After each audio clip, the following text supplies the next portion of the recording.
बहुत बहुत धन्यवाद। एक राजनीतिक दल होने के नाते ये सब करना हमारी नैतिक जिम्मेदारी भी है। दूसरी चीज आप समझिए कि भारतीय जनता पार्टी 5 बरस 12 महीने 7 दिन काम करने वाला राजनीतिक दल है। हम एकमात्र आज की डेट में हम एकमात्र ऐसे दल हैं जो जनता के बीच संगठन के माध्यम से भी, सरकार के माध्यम से तो है ही, लेकिन हमारा संगठन भी जनता के बीच 5 बरस 12 महीने और 7 दिन काम करने वाला संगठन। ये भारतीय जनता पार्टी की, मुझे लगता है कि किसी भी राजनीतिक दल के लिए ये एक बहुत सुकून देने वाली बात है कि हमारा कार्यकर्ता इतना ओरिएंटेड है, हमारी कार्यकर्ता ओरिएंटेड पार्टी है हमारी, और हम नीचे तक जाकर के जनता को, सरकार की और जनता के बीच के सेतु के रूप में भी हमारा संगठन काम करता है। उसी का परिणाम है कि 2014 में जब हमने 272 प्लस का एक नारा दिया और उस पर भी हम एक बड़े कैंपेन के साथ नीचे उतरे, तो नीचे हमें जनता का अपार समर्थन मिला और हमने बहुमत से भी कई ज्यादा सीटें जीत करके पहली बार इस देश में गैर कांग्रेसी सरकार बनाने का काम किया। निश्चित तौर पर जब हमने सरकार बनाई तो बहुत बड़ी उम्मीदें थी हमारी सरकार के ऊपर, और मुझे लगता है कि उन उम्मीदों को पूरे करने का अगर मद्दा आज की डेट में किसी भी राजनीतिक दल में है, किसी भी राजनीतिक दल के नेताओं में, तो वो है भारतीय जनता पार्टी। इसी का परिणाम हुआ कि हम 2019 में उससे भी ज्यादा बड़े बहुमत के साथ, जहां आप देखिए कि पिछले 30-40 3-4 दशकों में भारत के अंदर राजनीतिक दल बहुमत तक नहीं जुटा पा रहे थे, बहुमत की सरकारें को तो दूर चली गई थी, बहुमत नहीं मिल रहा था, वहां हमने लगातार दूसरी बार, पिछली बार से भी ज्यादा सीटें जीत करके बहुमत से भी कई ज्यादा सीटें जीती और भारत में पुनः भारतीय जनता पार्टी की सरकार बनी। ये दिखाता है कि भारतीय जनता पार्टी ने जनता की उम्मीदों और आकांक्षाओं को पूरा करने का काम किया। जहां तक आप हमारे इस आयोजन की बात कर रहे हैं, जो पार्टी का हमारा जो कैंपेन चल रहा है, पिछले 1 महीने से हम हमारे कार्यकर्ता नीचे बूथ स्तर तक जा रहे हैं, और आप देखिए कि ये एक हिस्सा है जो आपने बताया है पिछले विगत 1 महीने से चलने वाले कार्यक्रमों में, ये 21 तारीख से चलने वाला ये एक हिस्सा है। जब माननीय मोदी जी ने मेरा बूथ सबसे मजबूत कार्यक्रम को संबोधित किया भोपाल में, और मंडल स्तर पर जो कार्यक्रम हुए उन्हें आपने भी कवर किया, उसके बाद हमने ये नीचे जाकर के ये कार्यक्रम स्टार्ट किया। लेकिन उससे पहले चाहे लाभार्थी सम्मेलन हो, चाहे प्रबुद्ध सम्मेलन हो, चाहे अन्य किसी चाहे मोर्चा, संयुक्त मोर्चा सम्मेलन हो, तमाम तरीके के सम्मेलनों के माध्यम से, टिफिन बैठकों के माध्यम से हमने अपने कार्यकर्ताओं को और अपने मतदाताओं को जागरूक करने का काम किया, उन्हें जगाने का काम किया।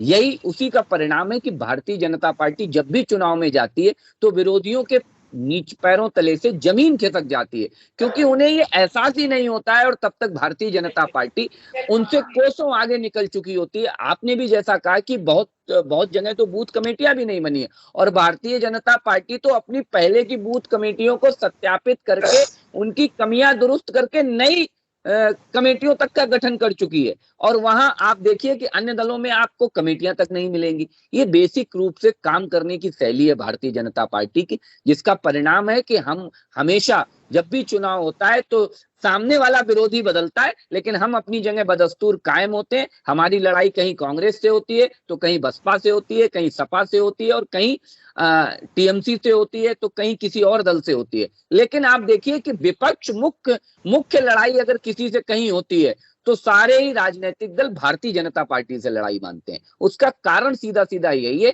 कि हमारा जो कार्यकर्ता है वो वाकई में पूजनीय है और अनुकरणीय है अन्य दलों के लिए। जी बहुत मुझे लगता है गंभीरता से ये विषय चल रहा है।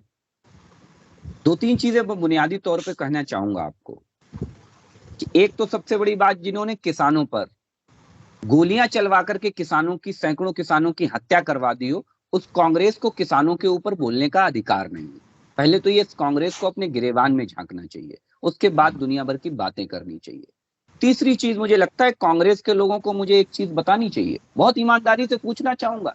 जब भी किसी डिबेट में बैठिए तो पेट्रोल की आग बड़ी तेजी से लगती है कांग्रेस के अंदर, लेकिन ये कांग्रेस ये बताने को तैयार नहीं होती है, जब हिमाचल प्रदेश में सत्ता मिलती है तो कैबिनेट इनकी पहला डिसीजन ये लेती है कि पेट्रोल और डीजल पर सेस बढ़ा करके उस पर पैसे बढ़ा दिए जाते हैं। ये वही कांग्रेस है जो यहाँ इस डिबेट में बैठ करके पेट्रोल और डीजल का रोना रोती है, और जब हिमाचल की सत्ता हाथ लगती है तो पेट्रोल और डीजल पे पैसे बढ़ा दिए जाते हैं। ये कांग्रेस का यही दोहरा चरित्र जनता की नजरों में आ चुका है कि कांग्रेस की कथनी और करनी में अंतर क्या है, ये जनता की नजर में साफ समझ में आ चुका है। श्रीमान जी, आपने एक योजना चलाई थी, इंदिरा गांधी आवास योजना। पहले तो बुनियादी तौर के फर्क ये समझिए, पहले की सरकारों में योजनाएं एक परिवार को समर्पित हुआ करती थी। आज जितनी भी कल्याणकारी योजनाएं चलती हैं वो महापुरुषों को समर्पित हैं, वो किसी भी व्यक्ति विशेष को समर्पित नहीं होती। ये समझना चाहिए, किसी परिवार की गुलामी मानसिकता को प्रदर्शित करने वाली योजनाएं नहीं होती हैं। आज योजनाएं होती हैं तो प्रधानमंत्री के नाम पर होती हैं। आपके यहाँ तो जिन्होंने कभी गिल्ली डंडा भी नहीं खेला होगा, उनके नाम पे आपने खेल रत्न पुरस्कार बांट दिए थे कांग्रेस ने। तो ऐसी कांग्रेस से क्या उम्मीद की जा सकती है? जरा कांग्रेस के साथियों से पूछ करके बताइए कि इंदिरा आवास जो कांग्रेस ने एक बहुचर्चित ढोल नगाड़े, दो लोगों ने सवाल पूछे, जरा 1 मिनट मुझे और दे दीजिए, 1 मिनट। 2 लोगों ने सवाल पूछे। इंदिरा गांधी आवास योजना बड़े ढोल नगाड़े के साथ कांग्रेस ने चालू की थी। मुझे बता दें, दोनों प्रवक्ता एक कन्नौज से बैठे हुए हैं और एक फर्रुखाबाद से बैठे हैं, जरा मुझे ऐसे 10 गांव बता दीजिए जहां वो इंदिरा आवास मुझे दिखा दें कहां बने हुए हैं इंदिरा आवास। आज इस देश में अगर प्रधानमंत्री आवास चालू हुए हैं तो आज के बाद में 30 साल बाद भी वो चुनौती देता हूं, वो आवास आपको ऐसे ही खड़े दिखाई देंगे। स्कूल चलो अभियान जब अटल बिहारी वाजपेयी जी लेकर के आए तब इस देश में साक्षरता का प्रतिशत ऑल टाइम हाई हुआ। आज उसका परिणाम है कि आज इस देश के हर राज्य का साक्षरता प्रतिशत 75% से ज्यादा है। ये माननीय अटल बिहारी वाजपेयी, ये भारतीय जनता पार्टी की सरकार की इच्छा शक्ति थी। जब हम प्रधानमंत्री ग्रामीण सड़क योजना लेकर के आए तो आज उसका परिणाम है एक एक गांव आज मुख्य सड़क से जुड़ गया है। ये कांग्रेस के चश्मे से नहीं दिखने वाला है। चाहे जनधन खाते हो, चाहे गरीब कल्याण अन्न योजना हो, तमाम ऐसी योजनाएं हैं जो कांग्रेस के चश्मे से नहीं दिखने वाली हैं। इसका जवाब ईवीएम में इन्हें जनता देती है और तब भी कांग्रेस का चश्मा नहीं उतरता है। हमें मालूम है पैसे क्यों बढ़ाए। हिमाचल में 14 के बाद भारतीय जनता पार्टी आई, 14 के बाद भारतीय जनता पार्टी आई। सुन तो लीजिए, हमें मालूम है। आपने कहाँ कम किया बताइए ना।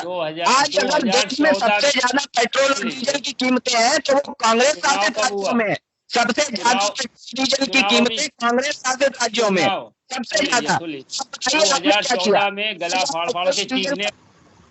देखिए, 2-3 चीजें हैं। मुझे लगता है या तो कांग्रेस के प्रवक्ता लोग जानबूझ के ऐसा बोलते हैं कि जैसे अज्ञानी हैं, या जानते हुए भी अनजान बनने की कोशिश करते हैं। मुझे लगता है कि 2-3 चीजें, जब हिमाचल की सरकार ये निर्णय ले सकती है सरकार में आने के बाद कि वो पेट्रोल और डीजल के पैसे बढ़ा दे, तो वो कम करने का भी ले सकती थी, लेकिन नहीं लिए। ये कांग्रेस के दोहरे चरित्र का कारण है कि वो कहते कुछ हैं और करते कुछ हैं।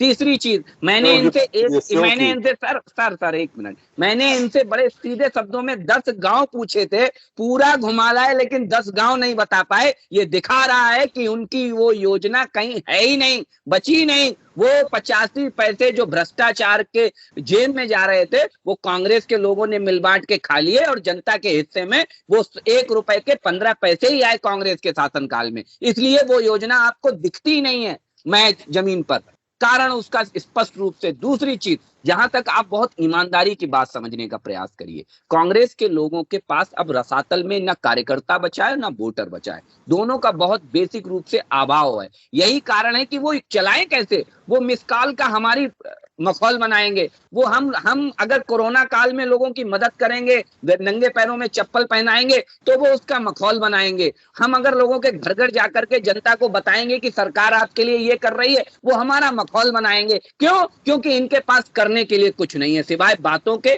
कोरी लफाजी के, कुछ भी करने के लिए नहीं है। इनके पास कार्यकर्ता नहीं है जो इनकी बातों को नीचे तक ले जा पाए। यही कारण है कि ये केवल भारतीय जनता पार्टी के अच्छे कामों का मखौल बनाने में ही विश्वास रखते हैं। इनके पास कुछ भी धरातल पर बचा नहीं है। यही कारण है कांग्रेस के पतन का भी। बिग बुलेटिन की आज की इस बहस को यही समाप्त कर रहे हैं। आज हमने भारतीय जनता पार्टी के जो महाअभियान का कार्यक्रम है, जनसंपर्क से जन समर्थन, इस पर विस्तार से चर्चा की। आगे आज की इस बहस में भाग लेने के लिए आप सबका विकास का वरुण का और विवेक जी का बहुत बहुत धन्यवाद।